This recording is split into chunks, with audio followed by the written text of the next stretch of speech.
Hello everyone, Ram Ram, नमस्कार। कैसे हो भाई सब लोग। आज हम लोग आ चुके हैं अपने लेक्चर नंबर 5 पे। इसके अंदर हम लोग पढ़ेंगे कि पीरियोडिक टेबल के अंदर इलेक्ट्रोनेगेटिविटी क्या होती है और कैसे वेरी करती है। इसके भी पहले हमारा एक छोटा सा टॉपिक रहता है जो कि है इलेक्ट्रॉन गेन इंथैल्पी का या फिर इलेक्ट्रॉन एफिनिटी का, वो भी स्टडी करेंगे। तो दो चीजों की वेरिएशन आज हमें समझनी है। पहली है इलेक्ट्रॉन एफिनिटी की और दूसरी है इलेक्ट्रॉन नेगेटिविटी की। और ये दोनों टर्म्स काफी कंफ्यूज भी करती हैं कई बार। इन दोनों में डिफरेंस क्या है, सिमिलैरिटी क्या है, और इन फैक्टर्स पे ये दोनों डिपेंड करती हैं, ये भी पढ़ेंगे। तो दो चीजें आज पढ़नी है, इलेक्ट्रॉन एफिनिटी और इलेक्ट्रॉन नेगेटिविटी। देखते हैं भाई क्या है इसके अंदर। इलेक्ट्रॉन गेन इंथैल्पी, इससे पहले एक सिमिलर टॉपिक हमने पढ़ा था जो कि था आयोनाइजेशन एनर्जी का। मतलब जब कोई एटम इलेक्ट्रॉन को लूज करके पॉजिटिव चार्ज्ड आयन बना ले उसको बोलते हैं आयोनाइजेशन एनर्जी। मतलब इस प्रोसेस में जितनी ज्यादा एनर्जी हमारे पास देनी हमें पड़ेगी उतनी एनर्जी को बोलते हैं ionisation energy. Electron gain enthalpy क्या होता है, देखो। जब कोई एटम इलेक्ट्रॉन को एक्सेप्ट करके नेगेटिवली चार्ज्ड आयन बनाएगा, वहां पर जो एनर्जी का एक्सचेंज होगा वो कहलाता है इलेक्ट्रॉन गेन इंथैल्पी। अभी ये जो है ये पॉजिटिव भी हो सकती है, नेगेटिव भी हो सकती है। आयोनाइजेशन एनर्जी में क्या था, देखो कैसे डिफरेंट है वो भी हम समझते चलेंगे।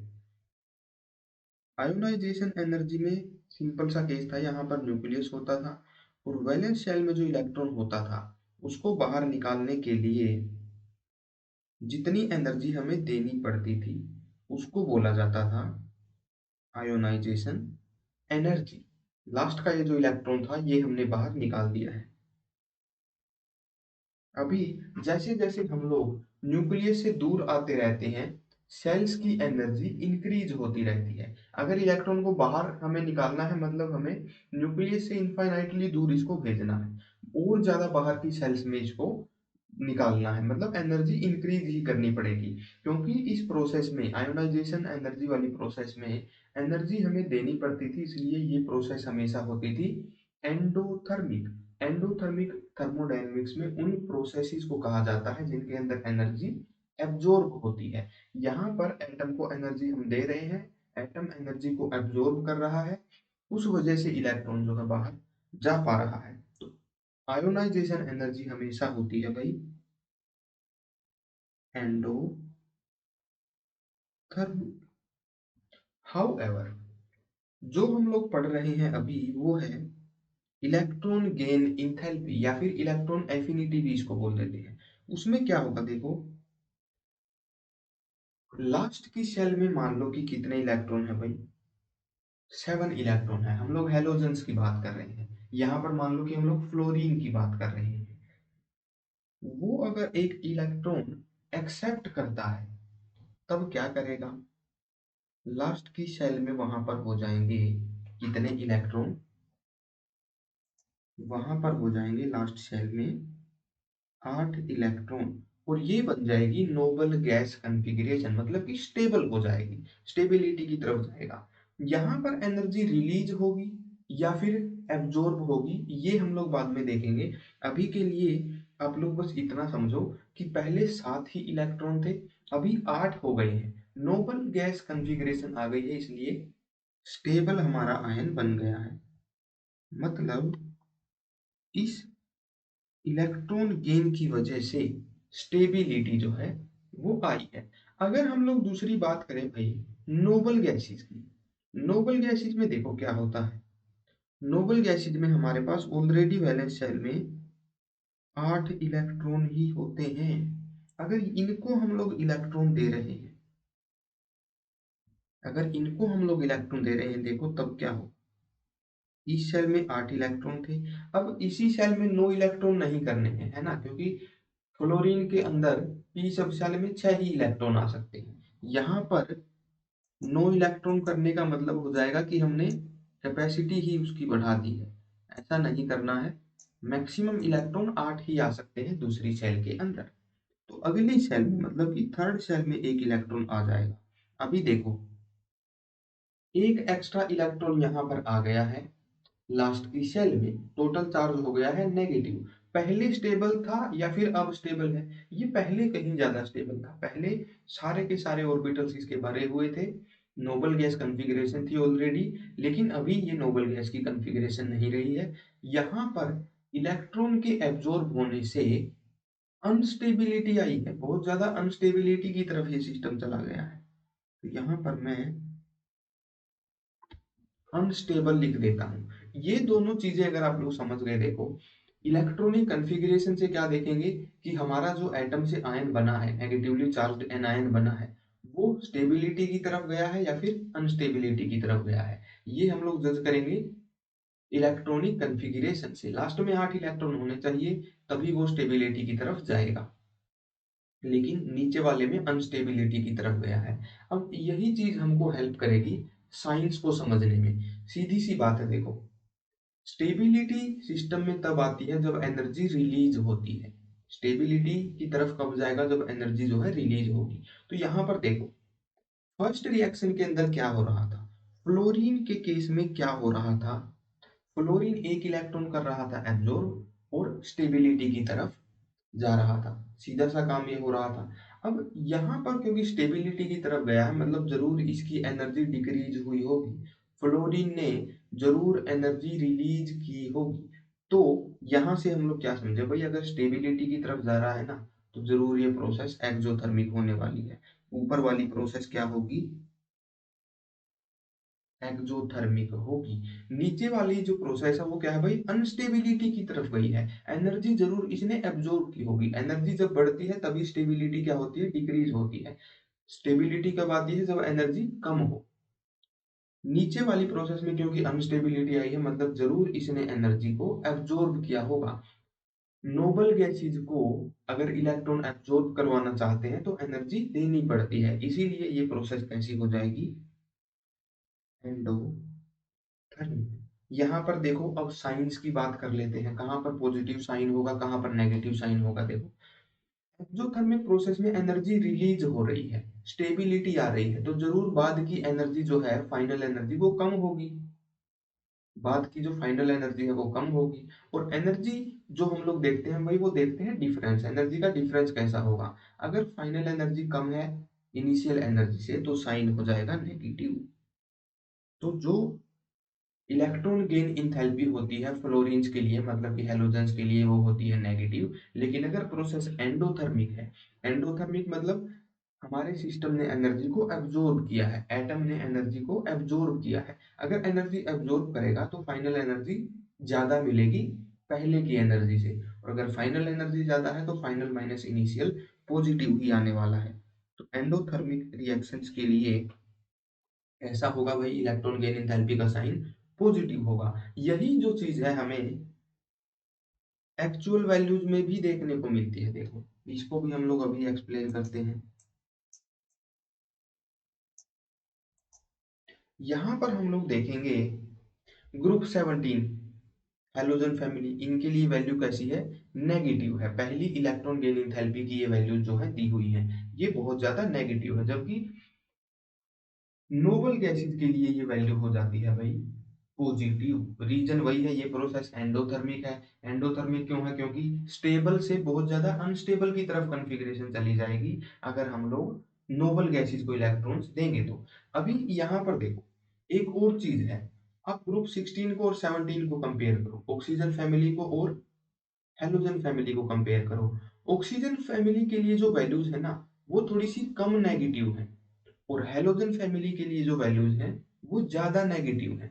ऑक्सीजन के लिए जैसे फॉर एग्जांपल 141 है, नेगेटिव 144, इतनी एनर्जी जो है वो एक तरीके से रिलीज होती है जब ऑक्सीजन को हम लोग एक इलेक्ट्रॉन देते हैं। लेकिन फ्लोरीन को जब एक इलेक्ट्रॉन मिलता है तो और ज्यादा एनर्जी रिलीज होती है। रीजन वही है, फ्लोरीन को अगर एक इलेक्ट्रॉन मिलेगा तो नोबल गैस कॉन्फ़िगरेशन बना लेगा, ऑक्सीजन को अगर एक ही इलेक्ट्रॉन मिल रहा है तो नोबल गैस कॉन्फ़िगरेशन के थोड़ा सा पास जाएगा, लेकिन एग्जैक्ट नोबल गैस कॉन्फ़िगरेशन नहीं होगी। लास्ट की शेल में अभी भी 7 ही इलेक्ट्रॉन होंगे। तो ये कम स्टेबिलिटी की तरफ जा रहा है, इसलिए इसकी वैल्यू कम नेगेटिव है। फ्लोरीन और ज्यादा स्टेबिलिटी की तरफ जा रहा है इलेक्ट्रॉन लेने के बाद, इसलिए इसकी वैल्यू ज्यादा नेगेटिव है।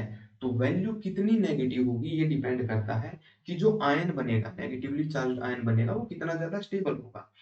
हेलोजेंस को बस एक ही इलेक्ट्रॉन चाहिए होता है नोबल गैस कॉन्फ़िगरेशन बनाने के लिए, इसलिए इनकी वैल्यू बहुत ज्यादा नेगेटिव होती है और पिछले एलिमेंट्स की वैल्यू थोड़ी सी कम नेगेटिव हो जाती है। तो यहाँ पर यही बात लिखी हुई है, more the stability of ion formed after electron gain, more negative will be the value of delta easy. Electron gain enthalpy की वैल्यू उतनी ही नेगेटिव होगी जितना स्टेबल आयन बन रहा है इलेक्ट्रॉन गेन करने के बाद।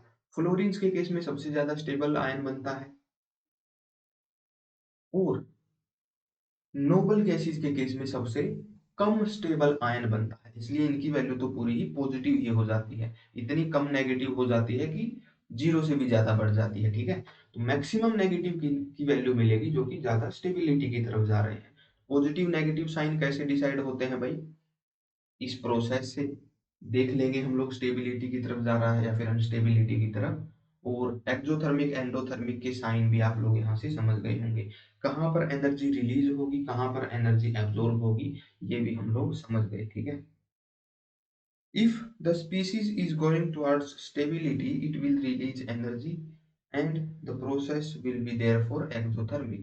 अगर स्टेबिलिटी की तरफ जा रहा है मतलब एनर्जी रिलीज हुई होगी, एनर्जी जब जब डाउन डाउन होती है, कम होती है, तभी सिस्टम में स्टेबिलिटी जो है आती है, तो प्रोसेस वहां पर होगी एक्सोथर्मिक। इसी का उल्टा भी सही होता है, अगर अनस्टेबिलिटी की तरफ कोई सिस्टम जा रहा है, मान लो जैसे कि नोबल गैसेस जा रही थी, और जैसे कि हमारे जो मेटल आयन होते हैं वो भी क्या प्रेफर करते हैं, देखो lithium sodium potassium rubidium caesium, ये भी प्रेफर करते हैं कि लास्ट का इलेक्ट्रॉन ये लूज कर दे।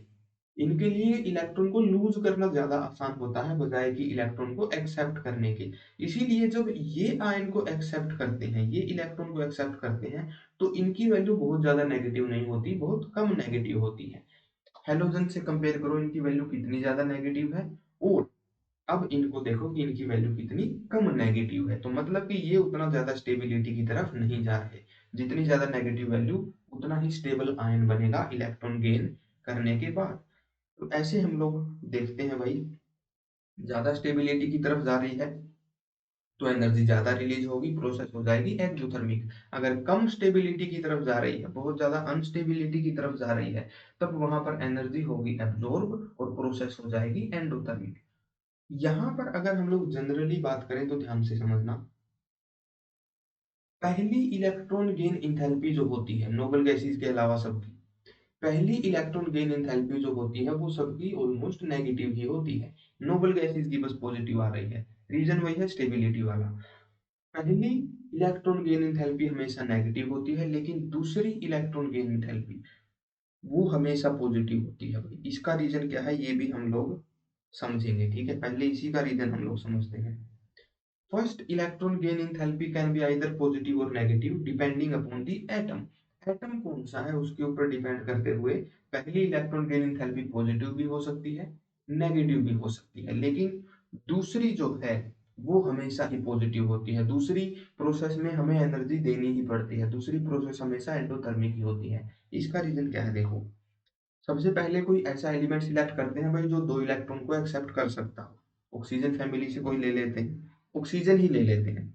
ऑक्सीजन का एटम था, यहाँ थे दो इलेक्ट्रॉन, यहाँ पर थे 6 इलेक्ट्रॉन, यही कॉन्फ़िगरेशन है ऑक्सीजन की। इसने एक इलेक्ट्रॉन को एक्सेप्ट किया, एब्जॉर्ब किया, तब ये क्या बन गया भाई, ओ नेगेटिव बन गया। कॉन्फ़िगरेशन क्या हो गई, दो 6 की बजाय हो गई 2 7।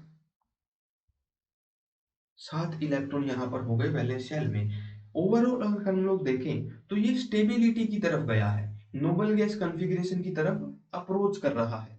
हाउएवर ये प्रोसेस कैसी होती है भाई, ये होती है हमारे पास एक्सोथर्मिक, क्योंकि ज्यादा स्टेबिलिटी की तरफ गया है तो एक्सोथर्मिक हो जाएगी, और जो इलेक्ट्रॉन गेन एंथैल्पी इसकी होगी वो हो जाएगी भाई नेगेटिव। यहां तक समझे, पहली इलेक्ट्रॉन गेन एंथैल्पी पॉजिटिव या फिर नेगेटिव हो सकती है depending upon the atom. Oxygen की बजाय अगर मैं यहाँ पर नियोन ले लेता तो ये वैल्यू पॉजिटिव हो जाती है ना। पहली इलेक्ट्रॉन गेन एंथैल्पी पॉजिटिव या फिर नेगेटिव हो सकती है। अब अगर एक ऐसे आयन को हम लोग और इलेक्ट्रॉन दे रहे हैं जिसके ऊपर ऑलरेडी नेगेटिव चार्ज है, ऑक्सीजन के ऊपर ऑलरेडी नेगेटिव चार्ज है, एक्स्ट्रा नेगेटिव चार्ज होने से क्या होता है भाई, इलेक्ट्रॉन डेंसिटी बहुत ज्यादा बढ़ जाती है लास्ट की वैलेंस शेल में। इसको अगर इलेक्ट्रॉन हमें देना है तो इलेक्ट्रॉनिक रिपल्शन बहुत ज्यादा होगी। बीच में ऑक्सीजन का यहाँ पर मान लो न्यूक्लियस है और बाहर बहुत ज्यादा एक्स्ट्रा इलेक्ट्रॉन डेंसिटी हो गई है, एक्स्ट्रा नेगेटिव चार्ज आ गया है, एटम न्यूट्रल ही नहीं है, ओवरऑल इलेक्ट्रॉन डेंसिटी बहुत ज्यादा बढ़ जाती है, नेगेटिव चार्ज बहुत ज्यादा हो गया। इसको अगर एक और इलेक्ट्रॉन हम लोग एब्जॉर्ब करवाना चाहते हैं, अब वो उतना आसान नहीं है। इलेक्ट्रॉनिक कॉन्फ़िगरेशन के हिसाब से अगर हम लोग देखेंगे तो हमें लगेगा कि भाई इलेक्ट्रॉन लेने से क्या हो रहा है, 8 इलेक्ट्रॉन हो रहे हैं, नोबल गैस कॉन्फ़िगरेशन हो रही है ना, तो स्टेबिलिटी की तरफ ही तो जा रहा है। लेकिन ये सच नहीं है। असल में क्या रीजन है भाई, प्रोटॉन हो जाएंगे 8 और इलेक्ट्रॉन हो जाएंगे 10। इतने ज्यादा इलेक्ट्रॉन्स को होल्ड नहीं कर पाएगा हमारा न्यूक्लियस। इस वजह से क्या होगा देखो, O2 नेगेटिव तो बन जाएगा, नोबल गैस कन्फिग्रेशन भी हो जाएगी, लेकिन क्या ये आयन स्टेबल होगा? ये आयन बिल्कुल भी स्टेबल नहीं होगा। पहले सिर्फ सिंगल चार्ज ही यहाँ पर आ रहा था, अब और ज्यादा चार्ज बढ़ गया है। जितना कम चार्ज होता है ओवरऑल मॉलिक्यूल पे उतना ही ज्यादा स्टेबल वो होता है। अगर एक इलेक्ट्रॉन मिलते ही ये नोबल गैस कॉन्फ़िगरेशन में आ जाता तब बात और होती। लेकिन अगर आयन पे पहले से नेगेटिव चार्ज है और उसको और ज्यादा नेगेटिवली चार्ज हम लोग बना रहे हैं, तो वो प्रोसेस स्टेबिलिटी की तरफ नहीं जा रही बल्कि बहुत ज्यादा अनस्टेबिलिटी की तरफ जा रही है। यहाँ से यहाँ तक पहुंचाने के लिए एनर्जी रिलीज नहीं होगी। इलेक्ट्रॉनिक कॉन्फ़िगरेशन के हिसाब से अगर यहाँ पे सोचोगे तो कंफ्यूजन होगी कि ज्यादा स्टेबिलिटी की तरफ जा रहा है सिस्टम, लेकिन सच्चाई क्या है भाई, ये बहुत ज्यादा अनस्टेबल है as compare to O negative. ठीक है, तो यहाँ पर थोड़ा सा ट्विस्ट आपके लिए है। दूसरी जो प्रोसेस होती है वो हमेशा ही अनस्टेबिलिटी की तरफ जा रही होती है, हमेशा ही एंडोथर्मिक वो होती है। दूसरी प्रोसेस हमेशा ही एंडोथर्मिक होती है, हमेशा ही इसका साइन पॉजिटिव मिलेगा आपको। दूसरी इलेक्ट्रॉन गेन एंथैल्पी हमेशा ही पॉजिटिव होती है और बहुत ज्यादा पॉजिटिव में ये वैल्यू आती है। रीजन क्या है भाई, देखो दो रीजन है जिनसे आप लोग समझ सकते हो। पहला रीजन क्या है, ऑलरेडी नेगेटिव चार्ज था, इलेक्ट्रॉन डेंसिटी बढ़ गई थी, इसको अगर इलेक्ट्रॉन देना है तो रिपल्सन बहुत ज्यादा हो, नेगेटिव नेगेटिव के बीच में रिपल्सन बहुत ज्यादा होगी, इसलिए दूसरा इलेक्ट्रॉन देना बहुत मुश्किल हो जाएगा, हमें एनर्जी देनी पड़ेगी इसको। दूसरा रीजन क्या था भाई, नंबर ऑफ प्रोटॉन यहाँ पर कितने होंगे, O2 नेगेटिव में प्रोटॉन उतने ही होंगे जितने पहले थे, 8 प्रोटॉन। लेकिन 2 इलेक्ट्रॉन लेने के बाद नंबर ऑफ इलेक्ट्रॉन कितने हो गए भाई, 10 इलेक्ट्रॉन। चार्ज का कितना ज्यादा इम्बैलेंस हो गया, है ना। ऑक्सीजन एटम के अंदर 8 प्रोटॉन 8 इलेक्ट्रॉन को पकड़ रहे थे, ओ नेगेटिव के अंदर वही 8 प्रोटॉन 9 इलेक्ट्रॉन्स को पकड़ रहे थे, यहाँ पर वही 8 प्रोटॉन 10 इलेक्ट्रॉन को पकड़ रहे हैं, है ना। ये दूसरा रीजन है अनस्टेबिलिटी का। यहाँ पर O2 नेगेटिव उतना भी ज्यादा स्टेबल नहीं है, इसीलिए दूसरी इलेक्ट्रॉन गेन एंथैल्पी जो है वो हमेशा बहुत ज्यादा पॉजिटिव होती है, एंडोथर्मिक होती है, हमें एनर्जी देनी पड़ती है बाहर से, एक्सटर्नल सोर्स से। ये बात भी आप लोग जरूर से ध्यान में रखना, इसी के ऊपर बेस्ड क्वेश्चन भी मिलेगा आपको। देखो ये रहा, which of the following atom or ion will have highest positive electron gain enthalpy, सबसे ज्यादा पॉजिटिव इलेक्ट्रॉन गेन एंथैल्पी किसकी होगी ये हमें बताना है। देखो magnesium 2 positive, alkali earth metal है, 2 इलेक्ट्रॉन होते हैं इसकी एस सब शेल में, 2 पॉजिटिव चार्ज है मतलब वो दोनों इलेक्ट्रॉन जा चुके हैं, ये नोबल गैस कॉन्फ़िगरेशन के अंदर आ गया है। अगर ये नोबल गैस कॉन्फ़िगरेशन में आ गया है और इसके ऊपर पॉजिटिव चार्ज भी होता है, तो इसके लिए ऑब्वियस ही बात है इलेक्ट्रॉन गेन इंथैल्पी होगी तो पॉजिटिव ही होगी, तो पॉजिटिव ही प्रोसेस तो होगी ये एक्सोथर्मिक ही। सेकेंडली हम लोग देखते हैं भाई क्या, सोडियम प्लस, सोडियम प्लस के ऊपर क्या है, एक पॉजिटिव चार्ज है, कॉन्फ़िगरेशन इसकी भी नोबल गैस जैसी ही है, कॉन्फ़िगरेशन इसकी भी नोबल गैस जैसी ही है, बस यहाँ पर टोटल पॉजिटिव चार्ज कितना है, +1 है। पहले +2 था, है ना। तो ओवरऑल चार्ज क्योंकि इनके ऊपर पॉजिटिव है, इस वजह से क्या है भाई, देखो नंबर ऑफ प्रोटॉन एक एक्स्ट्रा हो गया है, यहाँ पर नंबर ऑफ प्रोटॉन्स दो एक्स्ट्रा हो गए हैं। इस हिसाब से इनके लिए इलेक्ट्रॉन एब्जॉर्ब करना काफी ज्यादा आसान हो गया है, काफी ज्यादा इजी हो गया है। ओवरऑल चार्ज अगर पॉजिटिव है तो इलेक्ट्रॉन को गेन करना इनके लिए बहुत ही इजी होता है। यही रीजन है कि ये दोनों इलेक्ट्रॉन्स बड़े आराम से गेन कर लेंगे। ये जब इलेक्ट्रॉन गेन करेंगे तो सिस्टम स्टेबिलिटी की तरफ ही जाएगा।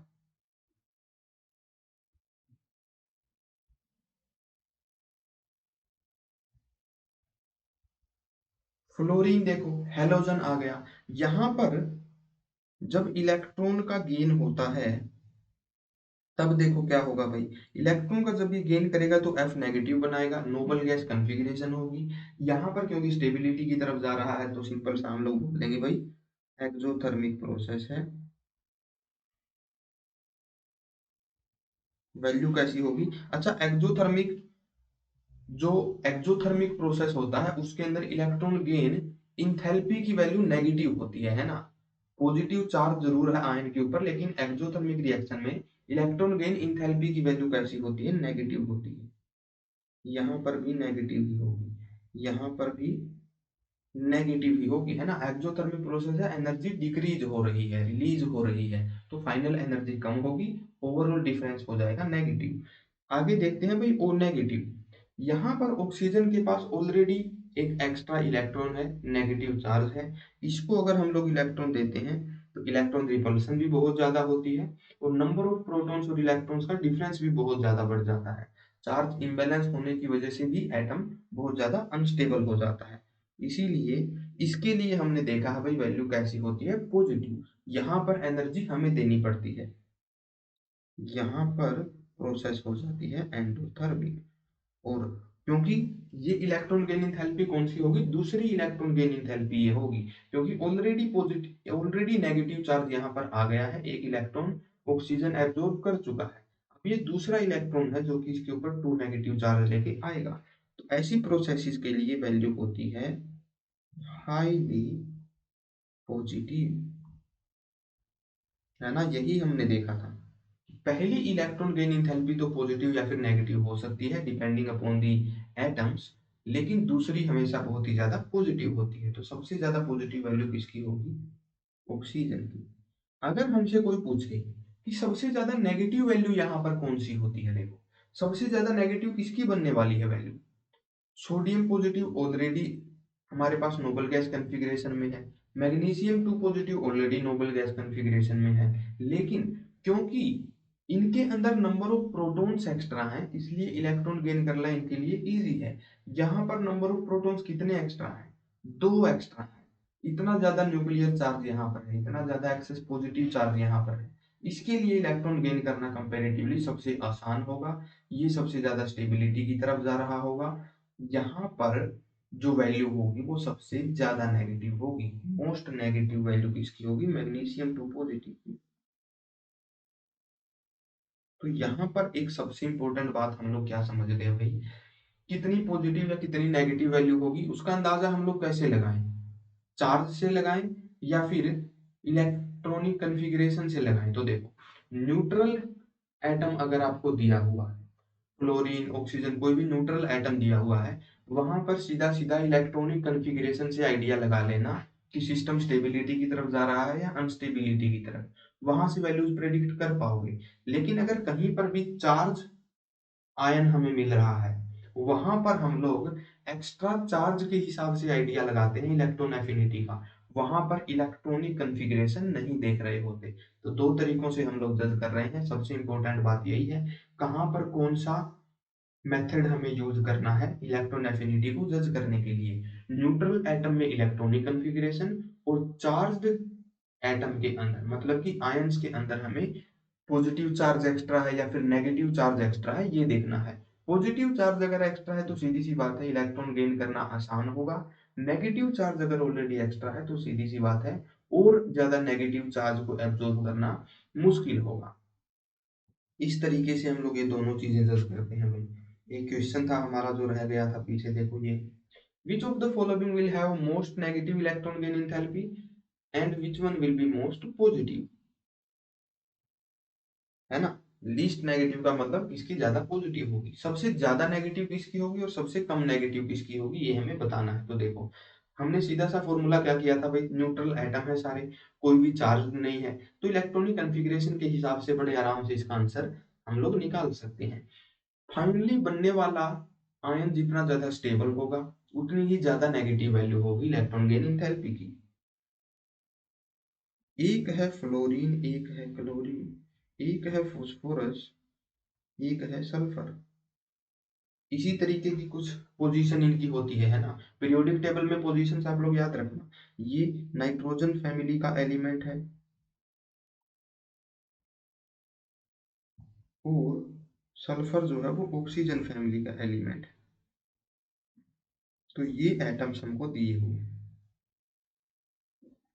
ठीक है भाई, ये एटम्स हमको दिए हुए हैं। यहाँ पर देखो सबसे ज्यादा नेगेटिव किसकी होगी, इन दोनों में से ही कोई मिलने वाली है, या तो फ्लोरीन या फिर क्लोरीन।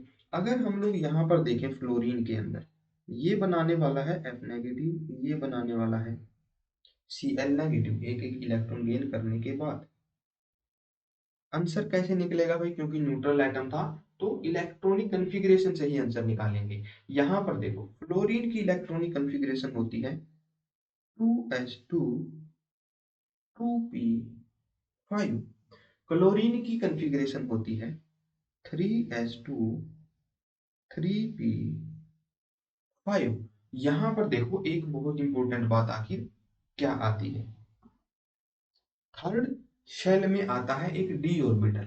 डी ऑर्बिटल जहां जहां पर आएगा वहां पर शिफ्टिंग इफेक्ट का बहुत इंपॉर्टेंट रोल आएगा। हालांकि क्लोरीन के अंदर जो डी ऑर्बिटल है वो एम्प्टी होता है, वहां पर कोई भी इलेक्ट्रॉन्स नहीं होते, 17 होता है इसका एटॉमिक नंबर 17। तो यहाँ पर देखो क्या होगा भाई, थर्ड पी ऑर्बिटल के अंदर स्क्रीनिंग बहुत ही पुअर होती है। थर्ड पी ऑर्बिटल के अंदर क्योंकि साइज बड़ा हो गया, स्क्रीनिंग बहुत ही पुअर होती है due to lack of electron density. अगर कोई एटम हम लोग कंसीडर कर रहे हैं कुछ इस तरह से मान लो, तो यहां पर देखो 2p का साइज ऑलमोस्ट इतना होगा, है ना। नंबर ऑफ इलेक्ट्रॉन कितने हैं, 5 ही है। 3p का साइज कहीं ज्यादा बड़ा मिलने वाला है, इलेक्ट्रॉन कितने हैं, 5 ही हैं। तो यहाँ पर एक चीज ध्यान से सोचो, इलेक्ट्रॉन डेंसिटी कहाँ पर ज्यादा होगी, छोटे साइज के अंदर 5 इलेक्ट्रॉन और बहुत बड़े एरिया के अंदर 5 इलेक्ट्रॉन। इलेक्ट्रॉन डेंसिटी 2p में ज्यादा होगी। अगर 2p में इलेक्ट्रॉन डेंसिटी ज्यादा है और इसी को एक इलेक्ट्रॉन हमें देना है तो रिपल्सन होगी बहुत ज्यादा। 3p को अगर हमें एक एक्स्ट्रा इलेक्ट्रॉन देना है तो यहाँ पर इलेक्ट्रॉनिक रिपल्सन उतनी ज्यादा नहीं होगी, क्यों, क्योंकि साइज बड़ा है, नंबर ऑफ इलेक्ट्रॉन सेम ही है दोनों के अंदर, है ना। इलेक्ट्रॉन डेंसिटी क्योंकि यहाँ पर कम है, इसीलिए इस इलेक्ट्रॉन्स के बीच में जो 3p में ऑलरेडी है और जो एक इलेक्ट्रॉन हम लोग बाहर से दे रहे हैं उनके बीच में रिपल्सन कम होती है। रीजन क्या है भाई, वही रीजन है, शील्डिंग इफेक्ट कम है 3p का as compare to 2p due to less electron density. तो इससे हम लोग क्या समझे, क्लोरीन को इलेक्ट्रॉन दे पाना बहुत ज्यादा आसान है एज कंपेयर टू फ्लोरीन। इसीलिए क्लोरीन की जो इलेक्ट्रॉन गेन इंथैल्पी होगी वो सबसे ज्यादा नेगेटिव होगी, ना कि फ्लोरीन की। Chlorine will have most negative electron gain enthalpy,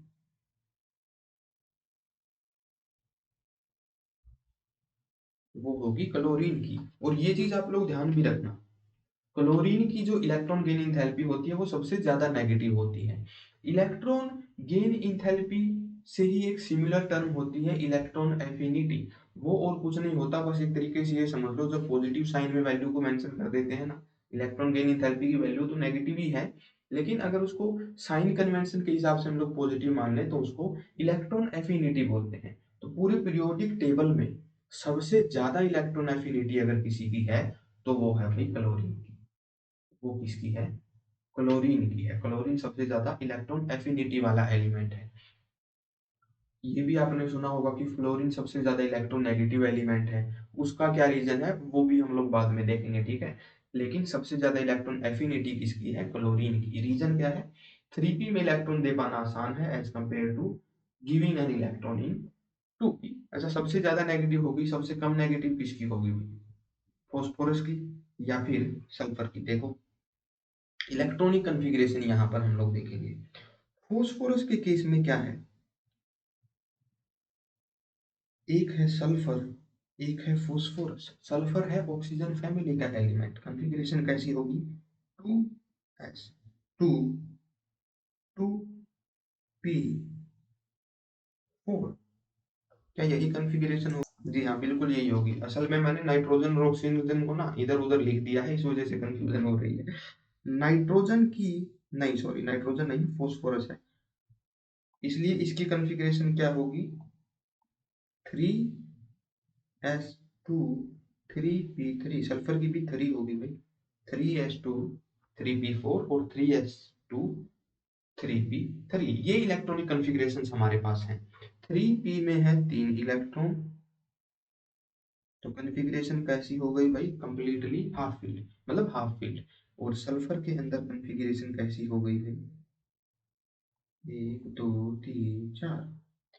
कौन सी कॉन्फ़िगरेशन ज्यादा स्टेबल है? तो देखो सेकंड चैप्टर के लास्ट लेक्चर में हमने देखा है भाई, हाफ फील्ड कॉन्फ़िगरेशन और फुल्ली फील्ड कॉन्फ़िगरेशन जो होती है सब सेल्स की, वो कंपैरेटिवली ज्यादा स्टेबल होती हैं। ये वाली ज्यादा स्टेबल है फॉस्फोरस की, इसलिए इसको इलेक्ट्रॉन देना थोड़ा सा मुश्किल है, ये अनस्टेबिलिटी की तरफ जाएगा। सल्फर की कॉन्फ़िगरेशन हाफ या फिर फुल्ली फील्ड नहीं है, उतनी ज्यादा स्टेबल नहीं है, तो ये उतना भी अनस्टेबिलिटी की तरफ नहीं जाएगा। ये बहुत ज्यादा अनस्टेबिलिटी की तरफ जा रहा है। और जो आयन अनस्टेबिलिटी की तरफ जा रहा होता है, जैसे कि नोबल गैसेस, उनके लिए वैल्यू कम नेगेटिव हो जाती है। नोबल गैसेस की तो पॉजिटिव ही हो जाती है, मतलब फॉस्फोरस की भी बहुत कम नेगेटिव वैल्यू मिलेगी। Least negative electron gain enthalpy किसकी हो गई?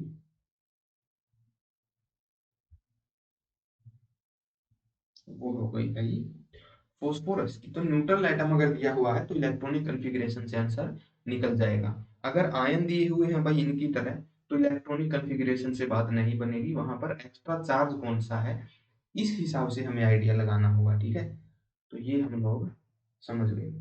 आगे बढ़ते हैं भाई हमारे इलेक्ट्रोनेगेटिविटी की तरफ। Electronegativity, it is the ability of an atom to attract shared pair of electron towards itself in a chemical compound is called electronegativity। बहुत भारी डेफिनेशन है, बहुत सिंपल सा मतलब है इसका। देखो जब दो एटम्स मिलते हैं वो एक मॉलिक्यूल बना लेते हैं, बहुत सारे मॉलिक्यूल जब एक साथ इकट्ठा हो जाते हैं उसको हम लोग कंपाउंड भी बोल देते हैं। मान लो कि कोई मॉलिक्यूल है, एक है क्लोरीन, एक है दूसरा भी क्लोरीन ही है।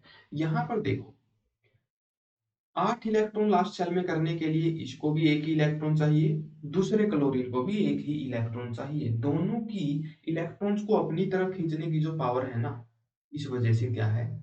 सेम है। तो अगर इन दोनों ने एक एक इलेक्ट्रॉन शेयर किया हुआ है, जिस फोर्स के साथ में क्लोरीन इसको अपनी तरफ खींच रहा है, उसी फोर्स के साथ में ये वाला क्लोरीन भी इसको अपनी तरफ खींच रहा है, तो इलेक्ट्रॉन डेंसिटी जो बॉन्ड के अंदर होगी वो कहां पर मैक्सिमम होगी? क्या वो लेफ्ट वाले क्लोरीन की तरफ मैक्सिमम होगी, क्या वो राइट वाले क्लोरीन की तरफ मैक्सिमम होगी, या फिर वो बीच में मैक्सिमम होगी? तो यहाँ पर क्योंकि दोनों की ही इलेक्ट्रॉन खींचने की पावर सेम है, इसलिए बीच के अंदर इलेक्ट्रॉन डेंसिटी मैक्सिमम होगी।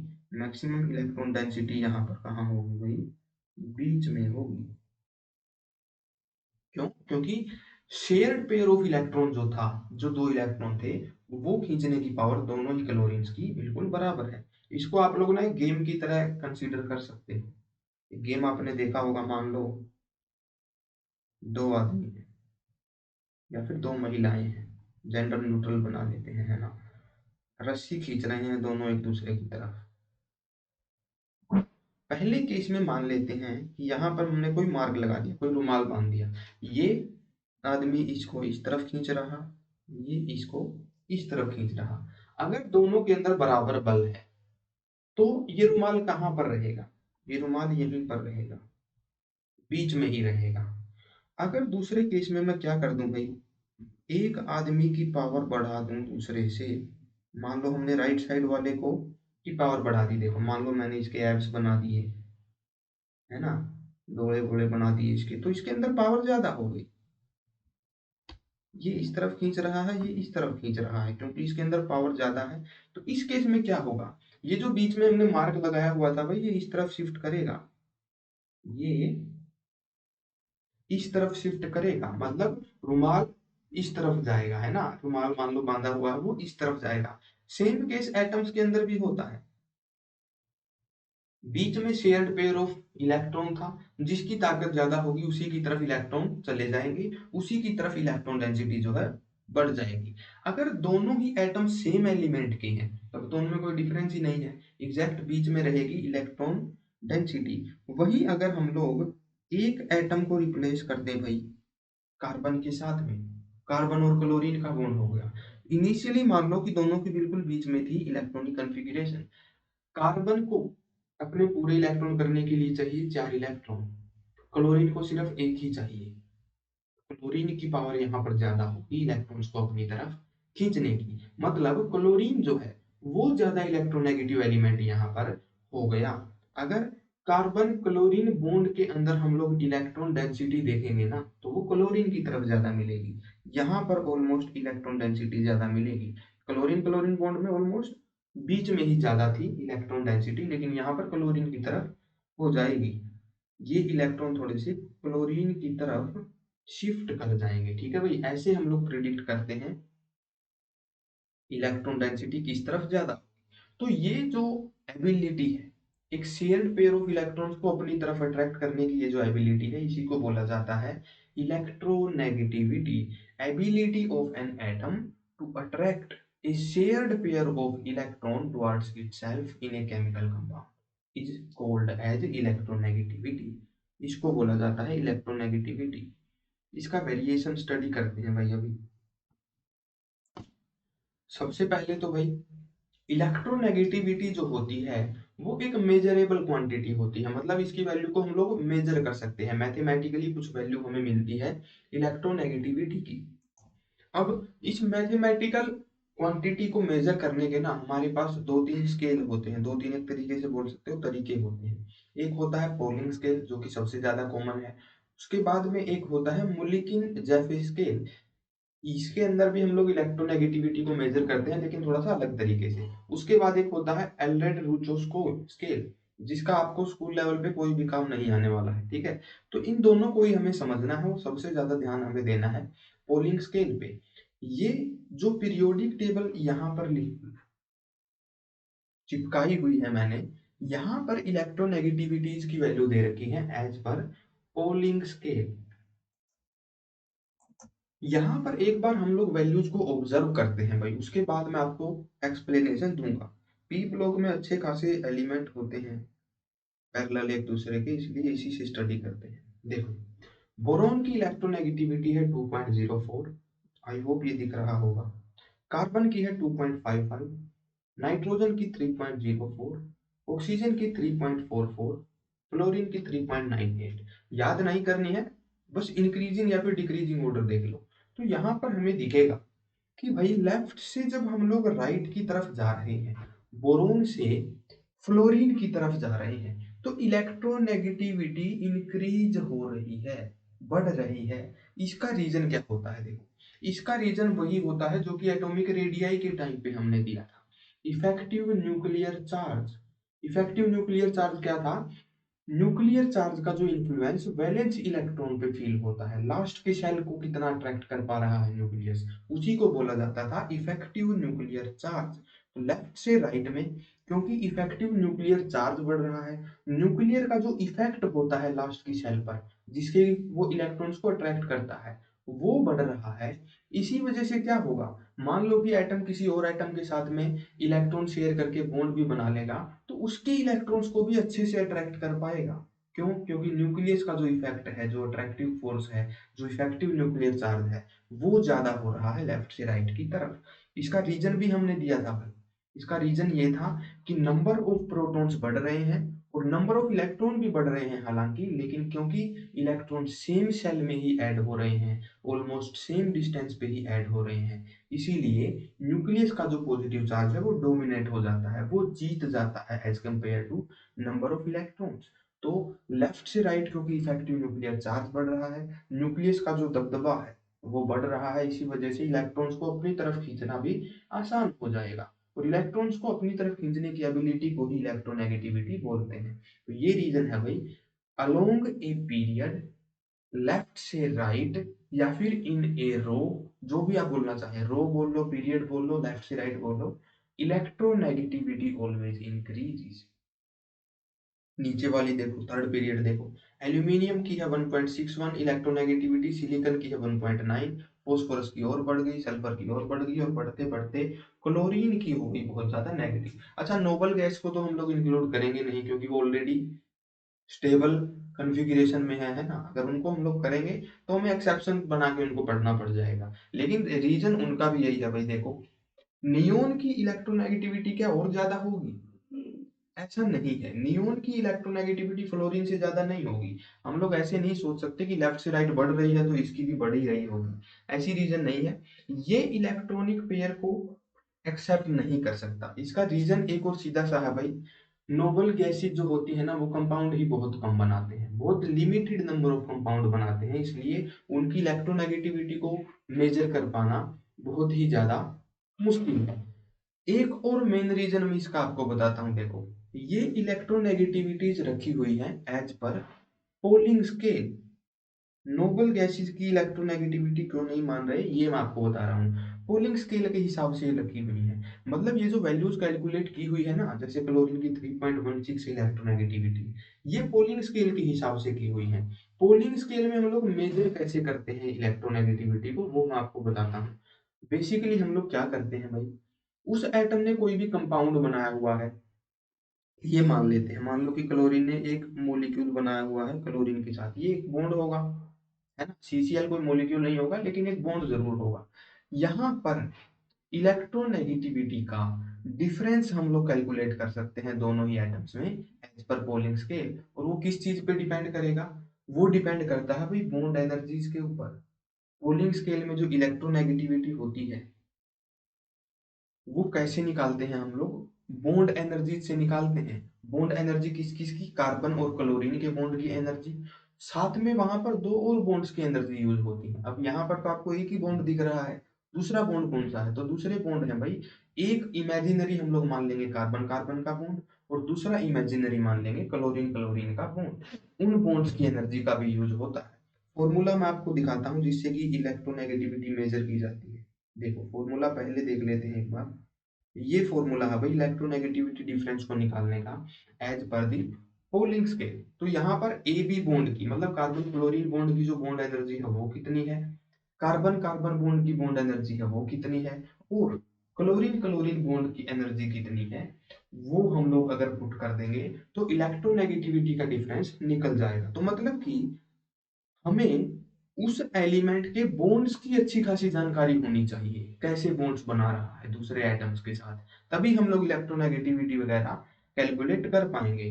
तो क्योंकि नोबल गैसेस बहुत कम कंपाउंड बनाती है, बहुत कम बॉन्ड्स बनाती है दूसरे एलिमेंट्स के साथ, इसीलिए इनकी इलेक्ट्रोनेगेटिविटी जो है वो पोलिंग स्केल के हिसाब से मेंशन नहीं है। और अगर हम लोग निकाल भी पाए, जैसे कि नीचे की कुछ नोबल गैसेस की निकाल रहे हैं, तो इनकी जो इलेक्ट्रोनेगेटिविटी है वो कंपेरेटिवली ज्यादा ही मिलने वाली है ना, लेफ्ट से राइट जो है बढ़ती है।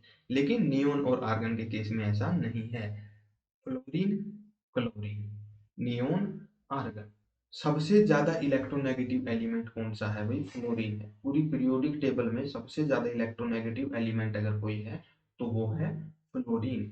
तो यहाँ पर हम लोग समझ गए भाई मेन बात क्या है, पीरियोडिक वेरिएशन हमने समझ ली, लेफ्ट से राइट क्या है, इंक्रीज हो रही है। अप टू डाउन देख लेते हैं, अलोंग एक ग्रुप क्या वेरिएशन रहेगी। ठीक है, पहला ग्रुप हम लोग देखते हैं भाई एल्कली मेटल्स वाला, लिथियम की है 0.98, सोडियम की थोड़ी सी कम हो गई 0.93, पोटेशियम की और कम हो गई 0.82, और रुबिडियम की ऑलमोस्ट बराबर ही है, सीजियम की भी कम हो गई। तो ओवरऑल हम लोग बोल रहे सकते हैं अप टू डाउन जो है वो इलेक्ट्रोनेगेटिविटी क्या हो रही है, डिक्रीज हो रही है। तो ये हमने ऑब्जर्व कर लिया। इसका रीजन क्या होता है भाई, इसका रीजन सीधा सा होता है साइज, क्योंकि बाहर के जो इलेक्ट्रॉन है वो न्यूक्लियस से दूर होते जा रहे हैं। सोडियम का आखिरी इलेक्ट्रॉन कहाँ है, सोडियम का आखिरी इलेक्ट्रॉन है तीसरी सेल में, पोटेशियम का है चौथी में, रुबिडियम का है पांचवी में। इस तरीके से बहुत ज्यादा डिस्टेंस बढ़ती जा रही है न्यूक्लियस से। जैसे जैसे लास्ट सेल दूर होती जाएगी, लास्ट सेल के इलेक्ट्रॉन्स को अपनी तरफ अट्रैक्ट करना मुश्किल हो जाएगा। जब वो कोई बॉन्ड भी बनाएगा, तभी लास्ट के वैलेंस इलेक्ट्रॉन ही बॉन्ड बनाते हैं, तो उनको अट्रैक्ट करना मुश्किल हो जाएगा। यही रीजन है कि अप टू डाउन जो इलेक्ट्रोनेगेटिविटी है वो डिक्रीज हो रही है। ठीक है, तो ये वेरिएशन रहती है। अब पूरी पीरियोडिक टेबल से ही मैंने ये चीज आपको समझा दी है। एनसीईआरटी के डायग्राम से भी हम लोग पढ़ लेते हैं भाई, ये बुक एनसीईआरटी के कुछ टेबल्स हैं। अलोंग ए पीरियड देखो, lithium beryllium boron carbon nitrogen oxygen fluorine electro, ये किसकी वेरिएशन है, ये इलेक्ट्रोनेगेटिविटी की वेरिएशन नहीं है भाई। ये मेरे ख्याल से इलेक्ट्रॉन एफिनिटी वगैरह की या फिर किसी और ही चीज की वैल्यू आ गई है। इसको इरेज करो भाई, ये किसी काम की नहीं है, यहाँ पर ये रॉन्ग टेबल है।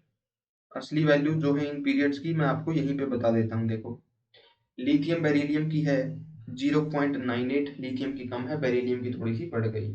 ऐसे ही बढ़ते बढ़ते फ्लोरीन पे आके मैक्सिमम हो गई। तो लेफ्ट टू राइट इस तरीके से इंक्रीज होती है इलेक्ट्रोनेगेटिविटी। अलोंग ए ग्रुप की वैल्यूज मेरे ख्याल से यहाँ पर सही है। हाँ जी, ये एनसीईआरटी का डायग्राम है। देखो, फर्स्ट ग्रुप हो गया, है ली ना की रब से फरियाद, इस तरीके से याद रखते थे। Up to down electronegativity decrease हो रही है। रीजन क्या है, साइज का बढ़ जाना। साइज बढ़ने से क्या होगा, न्यूक्लियस से इलेक्ट्रॉन्स की, वैलेंस इलेक्ट्रॉन्स की डिस्टेंस जो है इंक्रीज हो जाएगी। न्यूक्लियस उतना ज्यादा अट्रैक्ट नहीं कर पाएगा, अपनी तरफ पुल नहीं कर पाएगा, और अपनी तरफ पुल करने की एबिलिटी ही होती है इलेक्ट्रोनेगेटिविटी। इसी वजह से ऊपर से नीचे आते वक्त along a group up to down along a column electronegativity decreases. Same case halogen के अंदर भी हम लोग देख सकते हैं। फिर कल बाहर आई आंटी, इस तरीके से याद रखते थे हेलोजेंस को। क्लोरीन की सबसे ज्यादा है, क्लोरीन की कम हो गई, ब्रोमीन की 2.8, आयोडीन की 2.5, एस्टेटीन की 2.2। अप टू डाउन डिक्रीज ही वैल्यू हो रही है। तो लेफ्ट से राइट इंक्रीज और अप टू डाउन डिक्रीज। ये दो फॉर्मूले हैं भाई।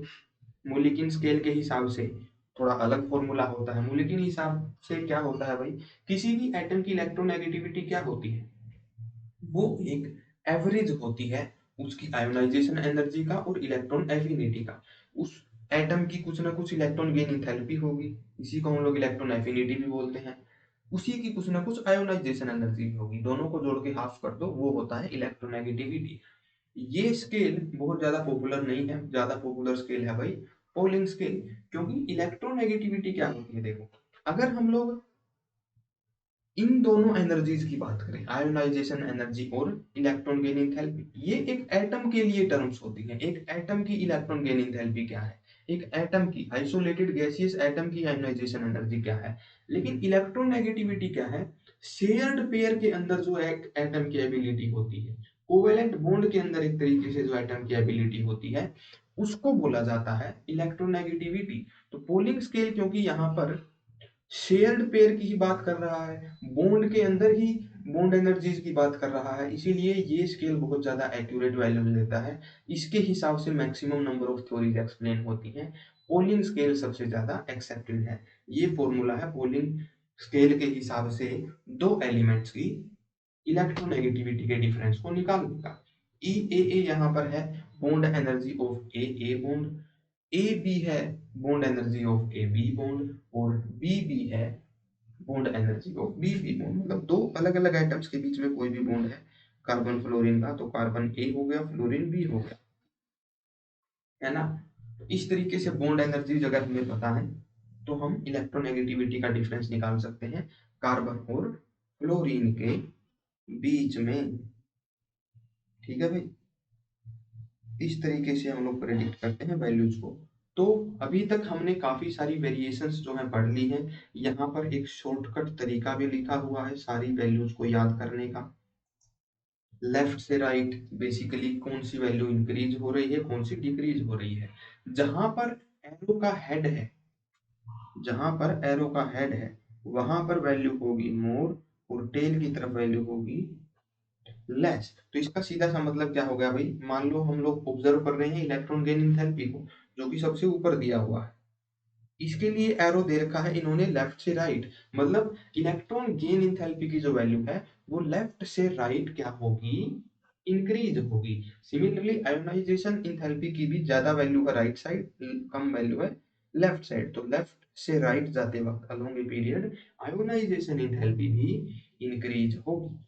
इसके बाद आता है एटॉमिक रेडियस। देखो एटॉमिक रेडियस के लिए टेल है राइट साइड, मतलब यहां पर होगी एटॉमिक रेडियस की वैल्यू कम और यहां पर होगी वैल्यू ज्यादा। मतलब अगर राइट से लेफ्ट साइड में ये इंक्रीज हो रही है तो इसका मतलब अलोंग ए पीरियड लेफ्ट से राइट ये क्या होगी, डिक्रीज होगी। एटॉमिक रेडियस लेफ्ट से राइट हमेशा डिक्रीज होती है। एरो के हेड की तरफ ज्यादा वैल्यू है और टेल की तरफ कम वैल्यू है। ऐसे आप लोग जज कर सकते हो कि लेफ्ट से राइट इंक्रीज हो रही है या फिर डिक्रीज हो रही है। इन सभी के रीजंस भी हम लोग कर चुके हैं भाई। रीजन क्या था एटॉमिक रेडियस का, इफेक्टिव न्यूक्लियर चार्ज था। लेफ्ट से राइट न्यूक्लियर का जो इफेक्टिव चार्ज है वो बढ़ता है, इसलिए इलेक्ट्रॉन्स और ज्यादा आसानी से अट्रैक्ट हो पाते हैं, साइज कम हो जाता है, डिक्रीज हो जाती है एटॉमिक रेडियस।